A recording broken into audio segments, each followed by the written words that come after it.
Padre Pio looked at the woman kneeling in the confessional, and he saw something that made her tremble. It wasn't visible demons. It wasn't the fires of hell itself. It was something far more subtle and far more dangerous. It was an invisible weapon that she had been carrying for years, a weapon she used every day against her own husband, a weapon she didn't even know she possessed. Affection. She had turned love into a weapon of control, and her soul was paying a terrible price for it. This happened in San Giovanni Rotondo back in 1963. The woman's name was Emily. She was 42 years old, married for 18 years, a mother of 3 children. On the outside, she seemed like the perfect wife. She went to Mass every Sunday, prayed the rosary, kept her house impeccably clean. But inside that marriage, there was something no one else could see, a pattern of behavior, so common that most people don't even recognize it as sin. In the next few minutes, I'm going to reveal exactly what Padre Pio saw when he looked at people who used affection as a weapon in their relationships. I'm going to show you how this seemingly harmless behavior destroys marriages from the inside, and I'm going to explain why so many people do this without even realizing they are sinning. But I need to warn you, what you're about to hear might confront you. It might reveal patterns that you yourself practiced or suffer from. The truth hurts, but it sets you free. Do you know anyone who gives or withholds affection, depending on how the other person behaves? Maybe you do it yourself. Maybe your spouse does. It's so common and it seems normal. She gets angry, so he sleeps on the couch. He doesn't do what she wants, so she gives him the cold shoulder for days. She wants something, so suddenly she's extra affectionate.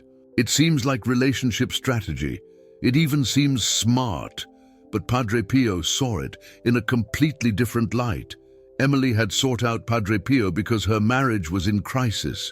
Her husband, Michael, had become distant, cold, almost completely absent, even when he was home. She didn't understand why. After all, she did everything right. She took care of the children, kept the house clean, prepared the meals, went to church. What more could he possibly want? When she entered the confessional, Emily began to list her husband's sins. He didn't help her around the house. He worked too much. He didn't give her enough attention. He spent too much time with his friends. He spoke for several minutes about everything Michael did wrong. Padre Pio listened in silence. When Emily finished, the saint said just one thing. "And your sins? Where are they?" Emily was confused. She had come to confess her husband's sin, not her own. She was the victim, not the guilty party. She was the one suffering, not the one causing suffering. At least, that's how she saw the situation. Padre Pio closed his eyes for a moment. When he opened them, his voice was gentle but firm. "My daughter," he said, "I see a weapon in your hands, a weapon that you use every day, a weapon that is destroying your marriage, more than any flaw of your husband." Emily didn't understand. What weapon? She had never raised a hand against Michael, never shouted, never thrown objects. She was a controlled woman, educated, religious. "The weapon of affection," Padre Pio explained. "You wield it like a sword. Give it when you want something, withhold it when you're dissatisfied, offer it to get something, deny it to punish. Your husband no longer knows if the affection he receives is true love or a bargaining chip." Emily felt her face burn because deep down, she knew it was true. How many times had she been especially affectionate when she wanted something? How many times had she become distant when Michael disappointed her? How many times had she used affection as a reward for good behavior and coldness as punishment for bad? Padre Pio continued, "You have turned the sacrament of marriage into a business transaction. Conditional love is not love, it's commerce, and God does not bless commerce disguised as marriage." The saint explained that he saw this constantly. Couples who turned their relationship into a system of exchanges. Do this, and I'll give you affection. Don't do that, or I'll deny you affection. Behave well, and you'll get attention. Behave badly, and you'll face the ice. This is not marriage, Padre Pio said. It's mutual slavery, each trying to control the other through emotional manipulation. And the worst part is that many do this, thinking they are just protecting themselves, that they are just reacting, that they are just teaching the other how to treat them better. Emily began to cry. She had never seen it that way. She really thought she was protecting herself, that she was establishing boundaries, that she was teaching Michael to value her. But now she saw the truth. She was manipulating. She was controlling. She was using love as a tool of power. Padre Pio described what happens spiritually. When someone turns affection into a weapon, he explained that marital love should be a reflection of God's love, unconditional, freely given, not based on merit or behavior. When we transform this love into something conditional, we are profaning what should be sacred.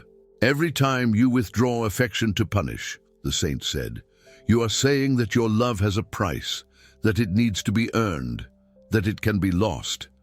And your husband, consciously or unconsciously, internalizes this message. He begins to feel inadequate, never good enough, always in debt, always needing to prove that he deserves to be loved. But remember what I'm about to reveal, because Padre Pio explained something even deeper. He said that this pattern of behavior is often learned, passed down from generation to generation. Many people who use affection as a weapon grew up in homes where this was normal, where the love of parents was conditioned on good behavior, where approval had to be earned, where affection was a reward, not a right. Emily recognized it immediately. Her mother was exactly like that, affectionate when Emily obeyed, cold and distant when she disobeyed. And Emily had internalized this model. She had learned that love works like this, that it's normal, that it's even healthy. Establishing consequences, they called it. But emotional consequences are different from healthy boundaries. Padre Pio explained the difference. Healthy boundaries are about protecting yourself from truly harmful behaviors. Emotional manipulation is about controlling the other. To get what you want, one is defense, the other is attack. One preserves the dignity of both, the other destroys the dignity of both. He gave an example. If your husband is violent, you have every right to distance yourself for your safety. That's a healthy boundary. But if your husband didn't do the dishes and you give him the cold shoulder for 3 days, that's manipulation. The emotional response is disproportionate to the situation, and the goal is not to protect yourself. It's to punish and control. Emily realized how many times she had done exactly that. Padre Pio, a name synonymous with profound spiritual insight and unwavering devotion, gazed into the eyes of Emily, kneeling before him in the confessional, and what he saw sent a chill down her spine. It wasn't a horde of visible demons clawing at her soul. It wasn't the scorching flames of hell licking at her heels. No, it was something far more insidious, far more perilous. It was an invisible weapon, a weapon she had unknowingly wielded for years, a weapon she aimed at her own husband, Michael, every single day, a weapon she was completely blind to, affection, or rather the perversion of it. She had twisted love into a tool of control, and her soul was paying a devastating price. Michael's little mistakes were met with days of coldness. He forgot something, silence. He came home late, distance. He disagreed with her, absence of affection. She had created an environment where Michael never knew what to expect. where he walked on eggshells constantly, where any error, no matter how small, resulted in the withdrawal of affection. Padre Pio said this created a vicious cycle.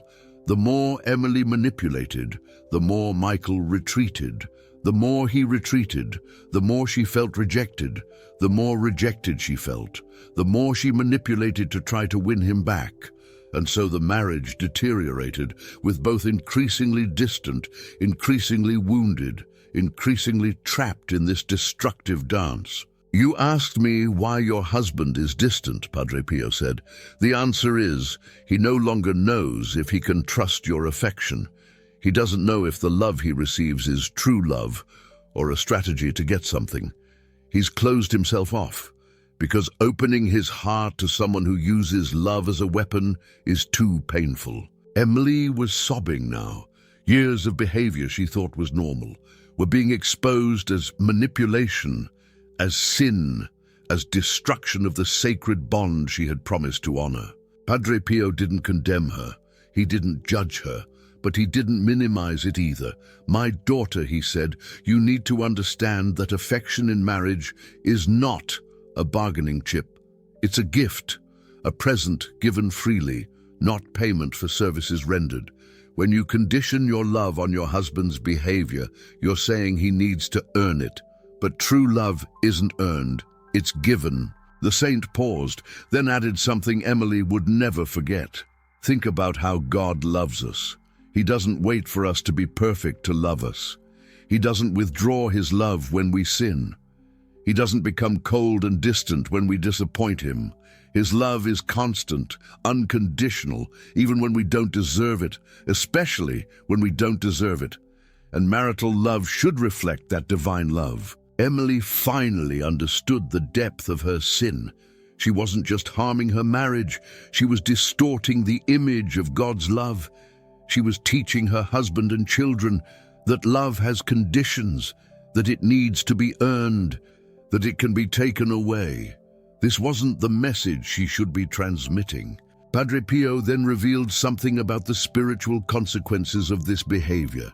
He said that people who use affection as a weapon often develop a hardness in their heart, an inability to love freely, a constant fear of surrendering without guarantees. They become calculating, even in love, and this affects not only the marriage, but their relationship with God. I see in you, said the saint, a difficulty in receiving God's love because you were taught that love has a price, that it needs to be earned. So you try to conquer divine love too, try to deserve it, try to win it. But God doesn't want your merit. He wants your heart. He doesn't want your performance. He wants your surrender. Emily realized it was true. She had a spirituality based on performance, praying to earn graces, going to Mass to accumulate merits, doing good deeds to conquer heaven. But she had never simply surrendered to God's unconditional love, because she didn't know that love like that existed. Padre Pio explained that this pattern of conditional love deeply affects prayer life. People who grew up being loved conditionally have difficulty believing that God loves them without conditions. They project onto God the same model they learned from their parents. They think God becomes cold when they sin, that he withdraws grace when they fail, that he needs to be won back after each mistake. But God isn't like that, said the saint. He doesn't manipulate. He doesn't use love as a reward or punishment. His love is constant, like the sun that shines on the just and the unjust. Understanding this intellectually is easy, but believing it for real, feeling it in your heart, is much more difficult for someone who has been conditioned otherwise. Emily began to cry more intensely. She realized now how many layers there were to this problem. It wasn't just her marriage. It was her relationship with God. It was the way she saw the world. It was the foundation of her entire emotional and spiritual life. Padre Pio consoled her. My daughter, you're not to blame for having learned wrong. You reproduced what you saw. But now that you know the truth, you have a responsibility to change, and God will help you. He doesn't expect perfection.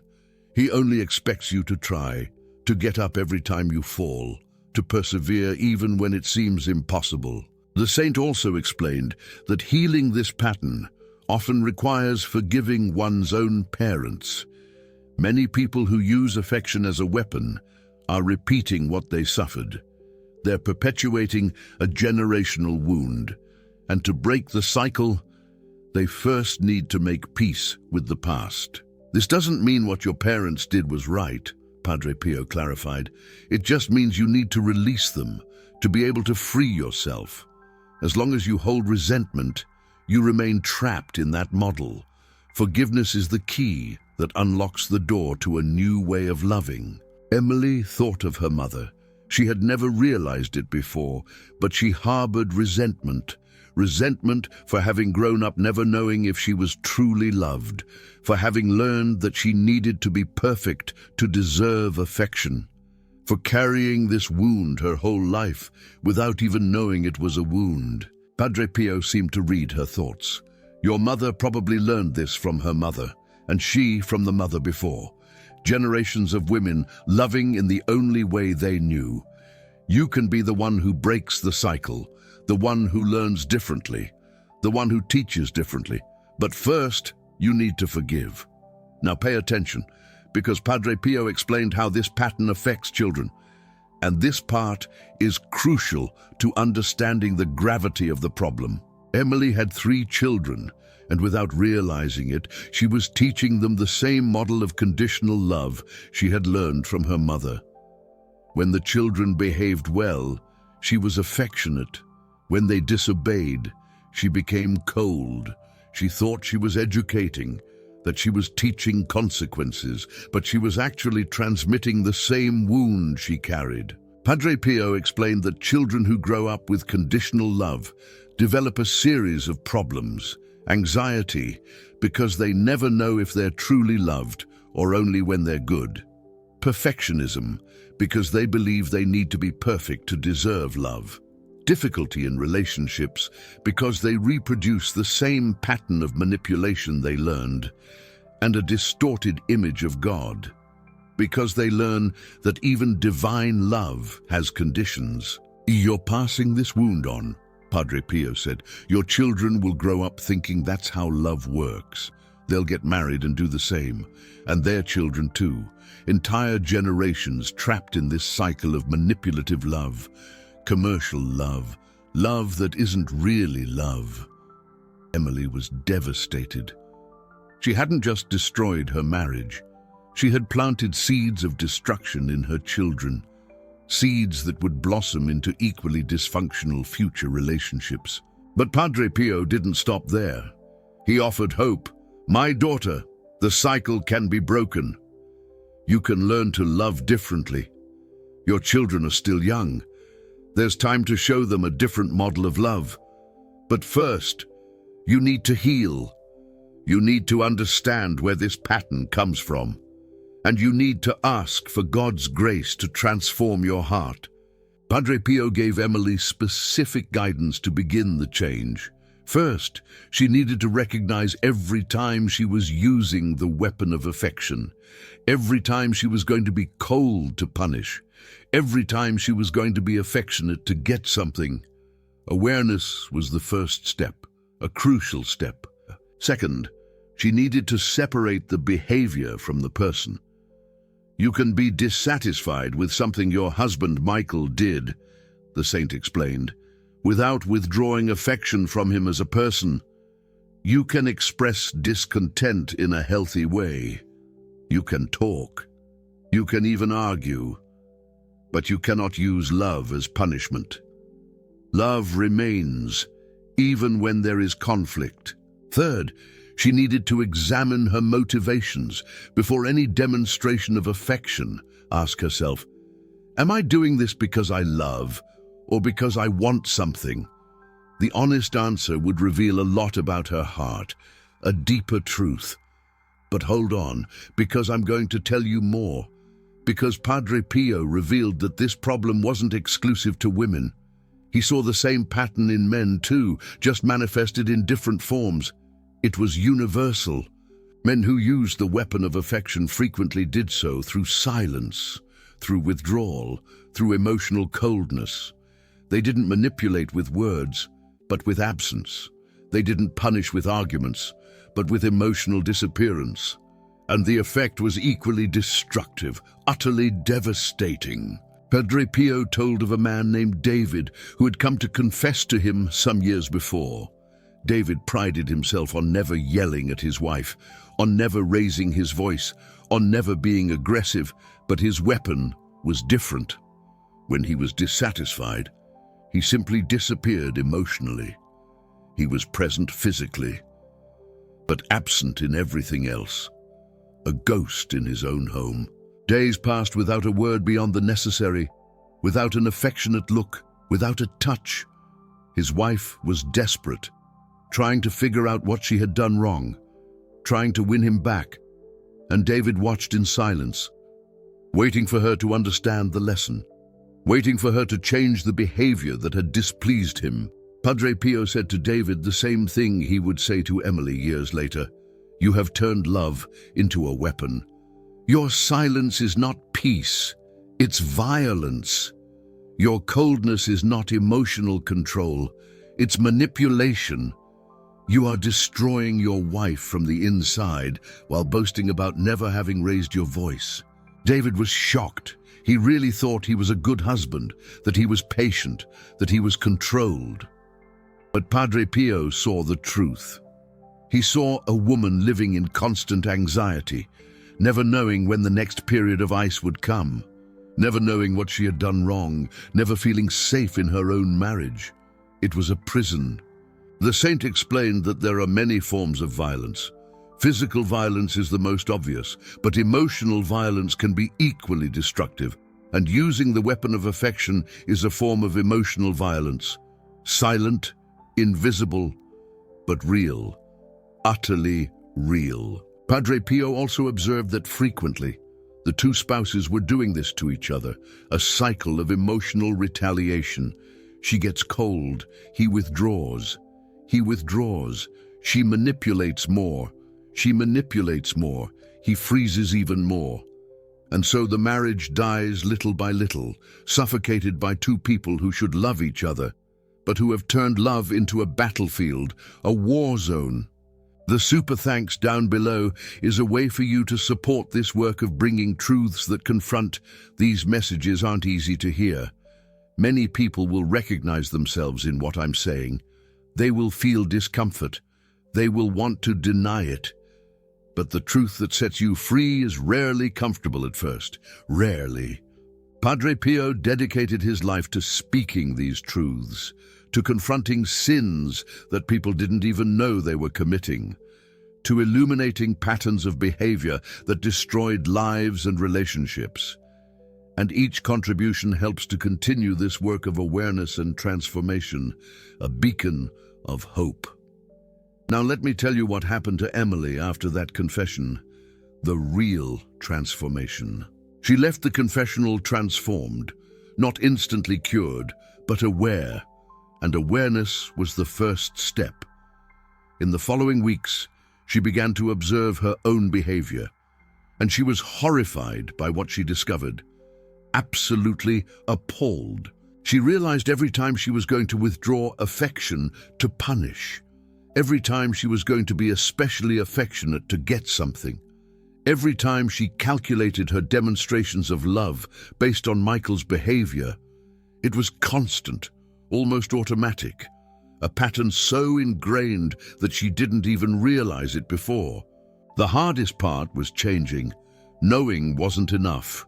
She knew now, but the behavior kept wanting to emerge. It was like an addiction. The automatic reaction in the face of any frustration was to withdraw affection. The instinctive response when she wanted something was to increase the affection.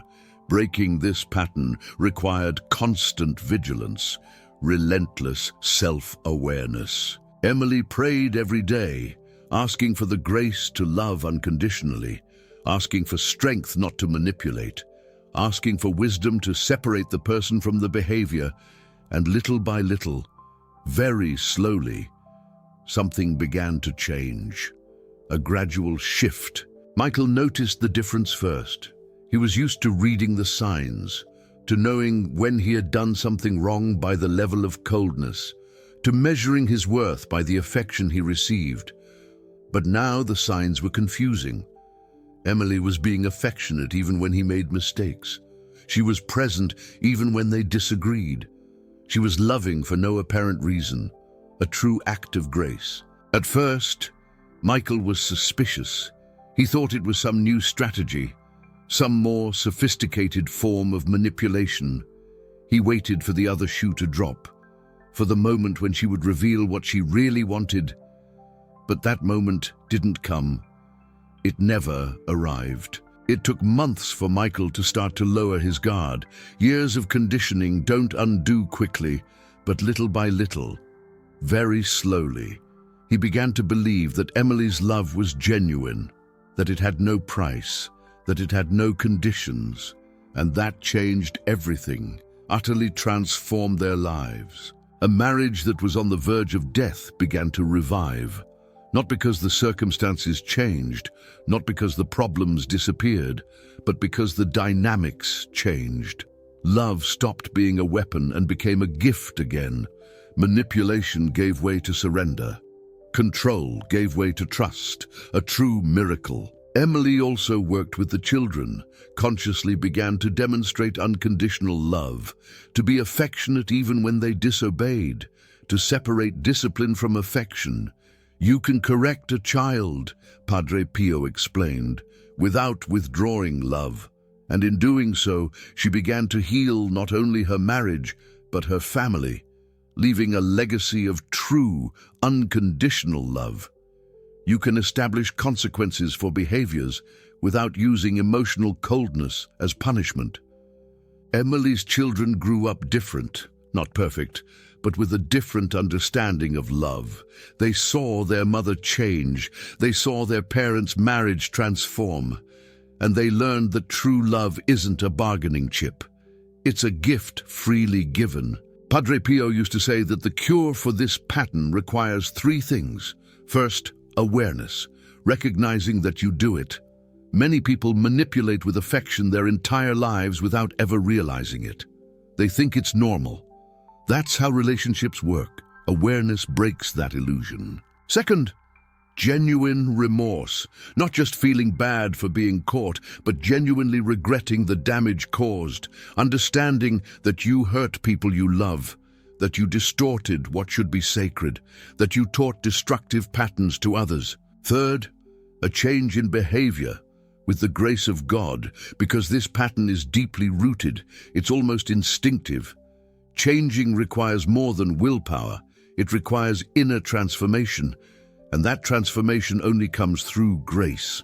Padre Pio also warned about a common trap. Some people, when they realize they manipulate with affection, go to the other extreme. They stop expressing any discontent. They swallow everything, pretending everything is fine when it's not. But that's not unconditional love, and it's repression, and it also destroys relationships. The balance, the saint explained, lies in expressing feelings honestly, without using affection as a bargaining chip. You can say you're upset, you can express frustration, you can even argue, but love remains constant through it all. The person knows they are loved even when you're angry. They know that affection won't be withdrawn as punishment. This emotional security is fundamental. Padre Pio told about another case that illustrated this point well. A woman had sought help because her husband never expressed any emotion. She thought he didn't care, that he was indifferent, but the truth was different. The husband had grown up in a home where any emotional expression resulted in manipulation. If he showed that something bothered him, it would be used against him. If he showed vulnerability, it would be exploited. So he learned not to show anything, to keep everything inside, to appear indifferent when in reality, he felt deeply. The wife, unaware of this history, interpreted the silence as a lack of love and responded with her own attempts to provoke a reaction. She tried to make him jealous. She tried to irritate him. Anything to see some emotion. But that only made him shut down more. Padre Pio worked with both of them. He explained to the husband that expressing emotion doesn't mean being manipulated, that in a healthy marriage, vulnerability is received with caring, not exploited.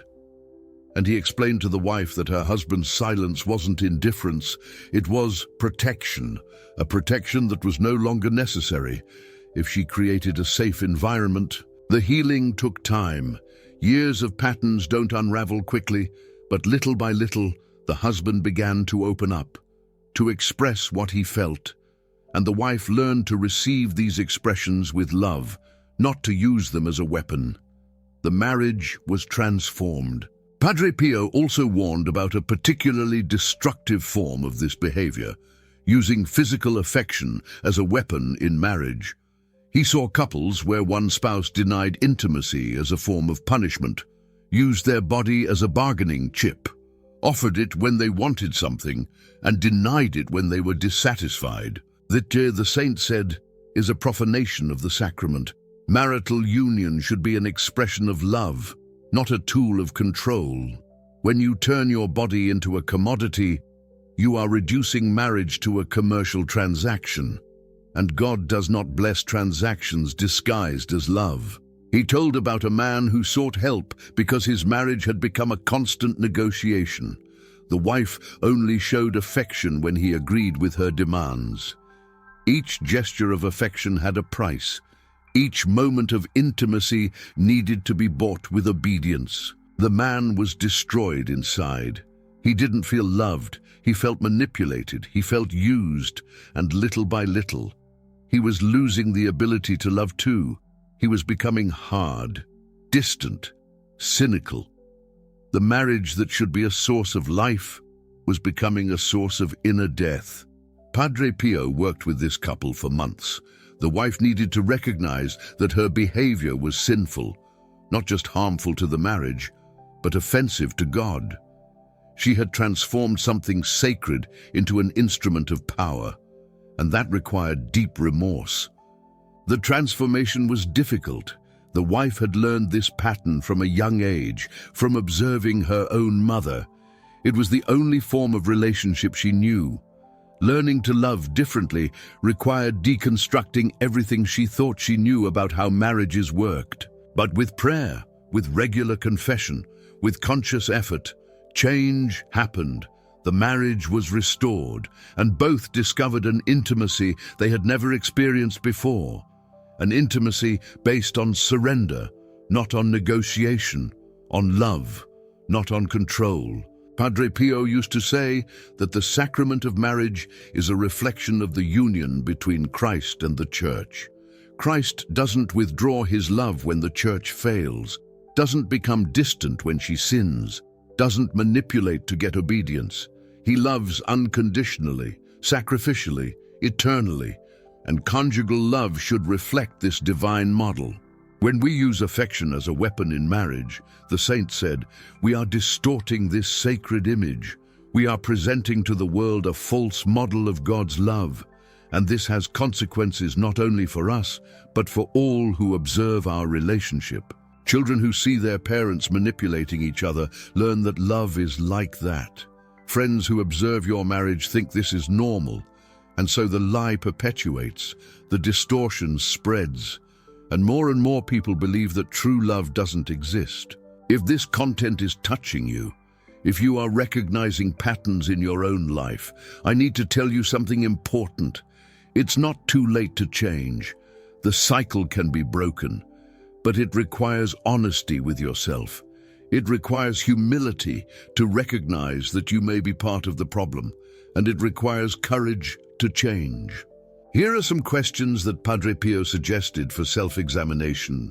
Do you become more affectionate when you want something? Do you withdraw affection when you are dissatisfied? Does your spouse know that they are loved even when you disagree? Do your children feel that your love depends on their behavior? Honest answers to these questions can reveal a lot. If you recognize these patterns in yourself, the first step is a sincere confession, not just mentioning it briefly, but really examining and confessing every time you used love as a weapon, Every single time she emotionally manipulated, every person she wounded with that behavior. If you recognize these patterns in your spouse, the situation is more delicate. You can't force another person to change, but you can create an environment where change is possible.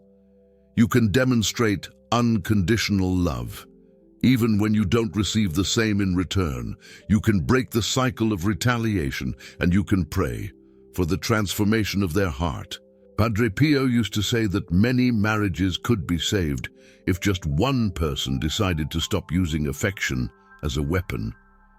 Because when one side stops manipulating, the cycle breaks, the dynamic shifts, and often the other side begins to change too, even without realizing why. He recounted the story of Emily, that woman who had sought his help years ago.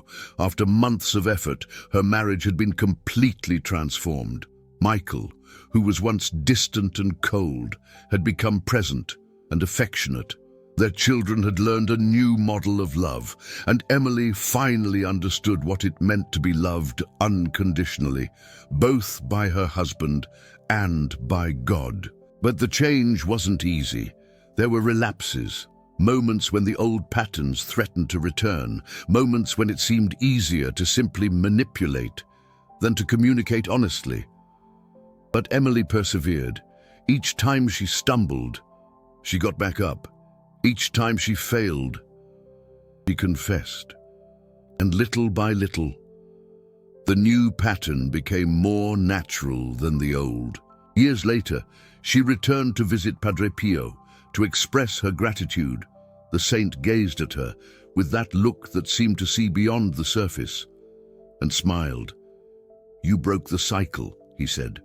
"Your daughters will love differently. Your grandchildren will grow up knowing true love. What you did transformed not just your marriage, it transformed generations." Emily wept with gratitude that day. Gratitude for having found Padre Pio, gratitude for the truth that stung, but ultimately set her free. Gratitude for the grace that made the impossible possible, and gratitude for knowing that the legacy she would leave for her children would no longer be the wound of conditional love, but the healing of true love. Comment down below if this video resonated with you. Type "I recognized" if you identified this pattern in yourself. Type "I suffer" if you're a victim of this behavior in your relationship. Or type "change" if you're committed to transforming this area of your life. Padre Pio intercedes for you at this very moment. He sees your marriage. He sees your patterns. He sees the wounds you carry and the wounds you inflict. And he's praying that you find the courage to love truly. Not love as a strategy, not love as a currency, but love as a gift, freely given, unconditional, a reflection of God's love. Grace is available. Transformation is possible. The cycle can be broken. The decision is yours, and it starts now.